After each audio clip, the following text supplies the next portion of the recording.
Hello and welcome to another episode of Coffee with Goughie. Sorry I've been a little bit lax with the uploads so far over the last couple of weeks. I've been a bit busy with work, but today we're going to do another episode of Coffee with Goughie.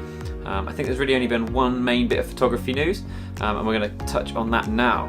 Now, if you've seen some of my other videos, you'll see that I have a bit of a love-hate relationship with Leica. I really enjoyed my previous Leica M240, but I did sell it partly because I replaced it with some film cameras.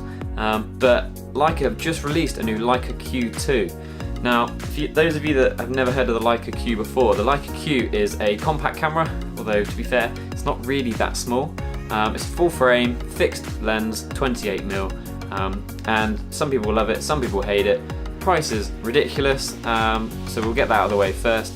Now, they've updated this camera because that one's been out for a little while now with the new Leica Q2. So I think we'll get the big bit out of the way first. This new camera costs $5,000 or something like £4,250. For that sort of money you could get a much better camera. We're going to quickly run through the specs first. So one of the main new improvements is that it's now water and dust resistant. It's now got a 47 megapixel sensor. Now that's up from a 24 in the previous model.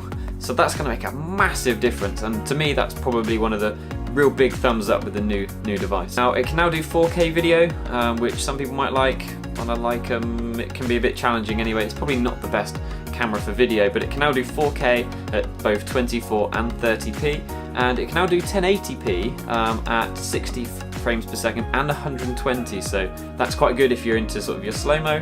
They've also increased the battery on it, so the battery now takes sort of 50 more shots. I believe, from what I've seen, it's the same battery as the current Leica SL, so it's quite a big battery. And now, one of the clever features with the current Leica Q is that even though it's got a 28mm lens on it, you can sort of digitally crop in camera, so you can kind of pretend that you have a 28, a 35 and a 50.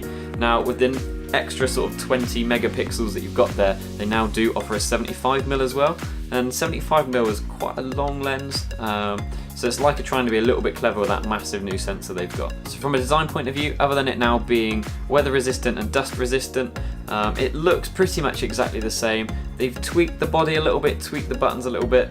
I think one of the biggest differences looking at the body is it's now got quite a big thumb rest, which if you've held rangefinder cameras before, it can feel a little bit clumsy sometimes not having a big thumb rest there. That's why there's a massive aftermarket for sort of flash gun thumb grips. So yeah, that's a noteworthy improvement. Now, to be honest with you guys, I think that's all that there is really to say about it. The price tag is ridiculous, but then it's a Leica. I don't think you can really expect anything different. To me, I think it's a very good upgrade. I kind of appreciate, to be honest, with the Leicas that I've had in the past, I've ended up just running around one lens anyway. Having 47 megapixels would definitely help. With a 28mm taking 30, 50 and 70mm photos, that sounds spot on to me. I've never needed all them megapixels. Most cameras I've owned have been sort of 25 or less, so I don't feel like I've ever needed that extra resolution, but it's very good in the sense that you can now use that awesome little feature to get more zoom in your photos. But yeah, you can't look past the price. It's ridiculous, but that is Leica. It got me quite excited when I saw it, until you realise that does it really put you off getting the current Leica Q for the extra 20 megapixels? Would you really spend the extra like $3,000 compared to getting a Leica Q secondhand now? Probably not, but I think that's it really. I haven't noticed anything else happening in the news really that's worth talking about. So the plan normally is at this point of the video for me to shout out one of my subscribers, but all of the people that have subscribed to me in the last 2 weeks, I can't find from your subscriptions any of your Instagram accounts. So instead what we're going to do now is we're going to talk about one of my favourite Leica photographers, partly because he pretty much extensively uses a Leica Q. Now, his Instagram account is Greg Williams Photography. He seems to photograph some really famous celebrities that are kind of going out and about to shows and things like that. But he's an awesome photographer. He's got amazing photos.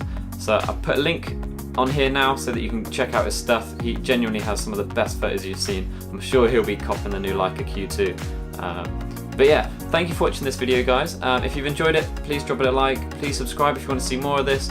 My plan is to do a proper photography video again over the next week, and then we'll probably come back with another episode of Coffee with Goughie in the next week or two, as soon as we get some new photography news. Alright, thank you guys for watching. Cheers.